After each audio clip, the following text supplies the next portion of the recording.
esqueleto de la mano. El grupo está conformado por Carol Muñoz y Karen Sabán. El esqueleto de la mano va a estar conformado por algunos grupos de huesos, como va a ser el primer grupo, los carpos, que van a estar dispuestos en 2 hileras, una superior, una inferior, y van a ser 8. A continuación va a estar conformada por los metacarpos, que van a ser 5, iniciando a numerarse desde el dedo pulgar al dedo meñique. Y finalmente vamos a tener a las falanges.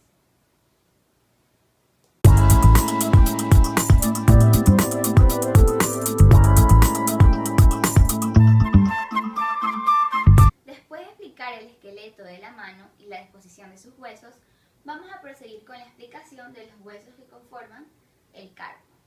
A continuación, vamos a estudiar cómo está conformado la fila superior del carpo.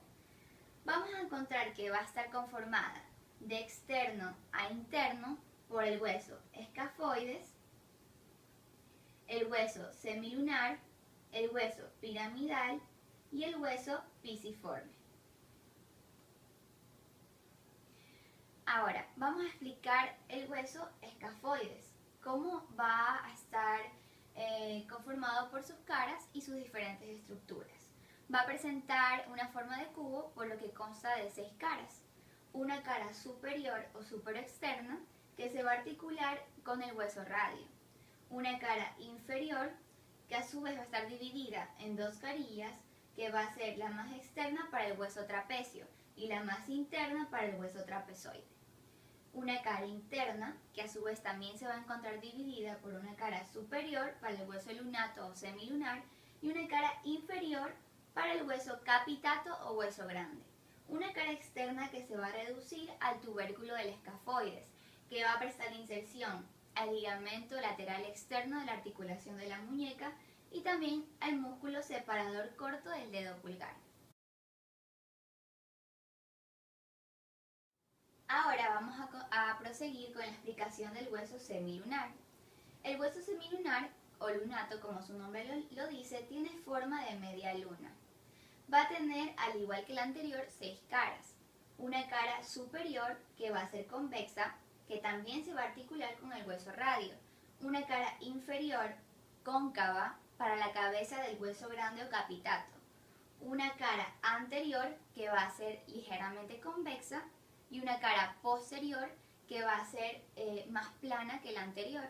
Una cara interna que se va a articular con el triquetral o piramidal y una cara externa que se va a articular con el que habíamos explicado, el hueso escafoides. A continuación, el hueso piramidal y el pisiforme. El hueso piramidal va a ser un hueso que tiene forma de pirámide cuadrangular, por lo que va a presentar también 6 caras. Va a tener una cara superior, la cual va a servir de inserción para el ligamento triangular interno de la articulación cúbito-carpiana.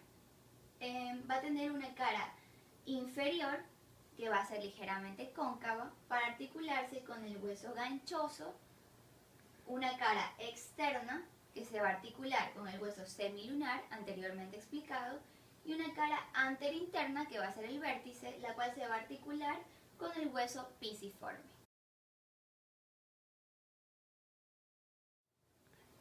El hueso pisiforme va a ser un hueso, como se puede observar, en forma de un mamelón. Está aquí. Va a tener una cara posterior que va a ser ligeramente cóncava, que se va a articular con la cara anterointerna del piramidal. Una cara anterior que va a prestar inserción al tendón del músculo cubital anterior. Una cara externa y una cara interna. Una cara superior que la vamos a describir porque se va a encontrar parejo, mientras que en la cara inferior se va a encontrar que sobresale de la cara posterior del hueso pisiforme.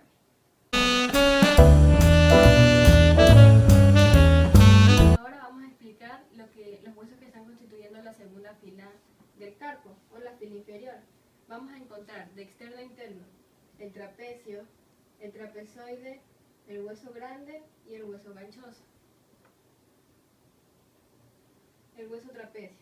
Este hueso es el hueso más externo de la segunda fila o de la fila inferior. En él vamos a encontrar 6 caras, de las cuales 3 son articulares y 3 son no articulares. Las caras articulares del trapecio son la superior, la interna y la inferior. Superiormente se va a insertar con el hueso escafoides. En la parte interna se va a articular con el hueso trapezoide y en la carilla inferior se va a articular con el primer metacarpiano.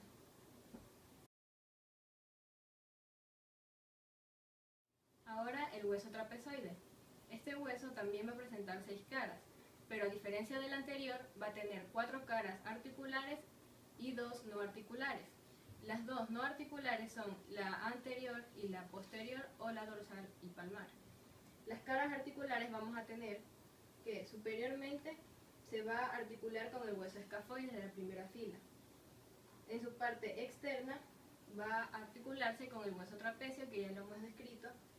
En su cara interna va a articularse con el hueso capitato o grande, y en su cara inferior va a articularse con el segundo hueso metacarpiano.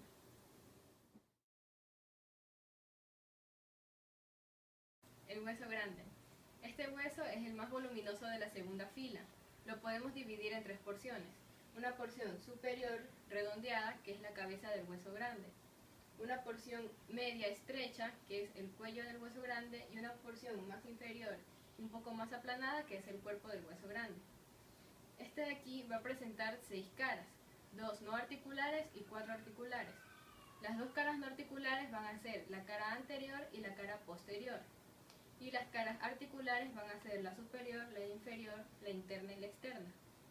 Su cara superior se va a dividir en 2 carillas, una más externa que se va a articular con el hueso escafoides y una más interna que se va a articular con el hueso semilunar o lunato. Su cara interna se va a articular con el hueso amartal o ganchoso, su cara externa con el hueso trapezoide. Y en su cara inferior vamos a encontrar que se encuentra dividido por 2 crestas en 3 carillas articulares que se van a corresponder con el segundo, el tercero y el cuarto metacarpiano.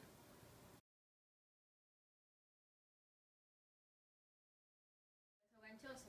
Este hueso vamos a encontrar que tiene forma triangular, por lo cual vamos a estudiar de la siguiente forma. En su vértice se va a articular en una pequeña porción con el hueso semilunar, por aquí. Este vértice logra dividir en 2 caras, una externa y una interna. En la cara externa se va a articular con el hueso piramidal y en su cara interna va a ser una cara no articular. Luego tenemos la base. La base del hueso ganchoso se va a encontrar dividida en 2 carillas articulares, una para el cuarto metacarpiano y otra para el quinto metacarpiano.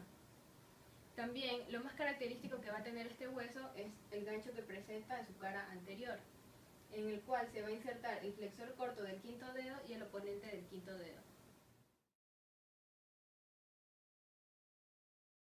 En esta imagen vamos a tener primero las fotografías de los huesos reales, de la primera fila y de la segunda fila.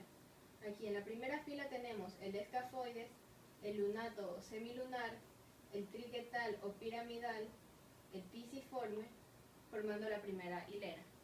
En la segunda fila vamos a tener el trapecio, el trapezoide, el capitato o hueso grande y el amartal o hueso ganchoso. En esta imagen vamos a encontrar lo que es la disposición general de cada hueso del carpo, así como sus estructuras.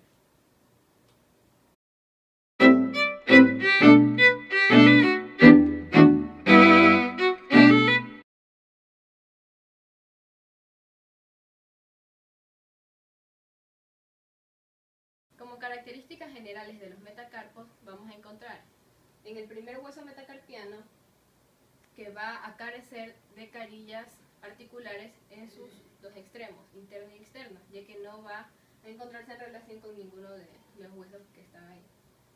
Del segundo metacarpo vamos a tener que, como no se articula con el primer metacarpo, en su cara externa no va a tener una carilla. Sin embargo, en su cara interna sí va a poseer una carilla para el tercer metacarpo, y además de esto va a tener una apófisis estiloides con dirección interna. En el tercer metacarpo, en su extremidad superior, vamos a encontrar que posee carillas articulares en sus dos extremos, interno y externo, para el segundo y el cuarto metacarpo según corresponda. Y además de esto también va a tener una apófisis, pero a diferencia del segundo metacarpo, esta apófisis se va a dirigir hacia el lado externo.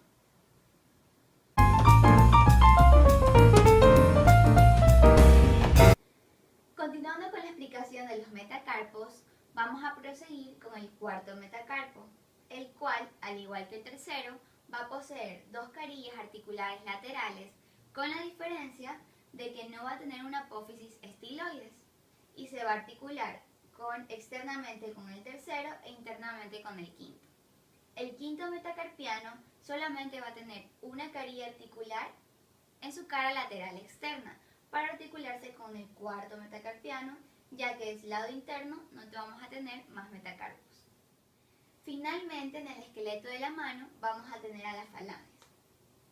Las falanges van a ser 3 en cada dedo, índice, medio, anular y meñique, y solamente 2 en el dedo pulgar. Vamos a encontrar que va a haber una falange proximal, media y distal, también conocidas como falange, falangina y falangeta. Vamos a tener que la falange proximal se va a articular en su extremo superior con el extremo inferior o la cabeza del metacarpo correspondiente.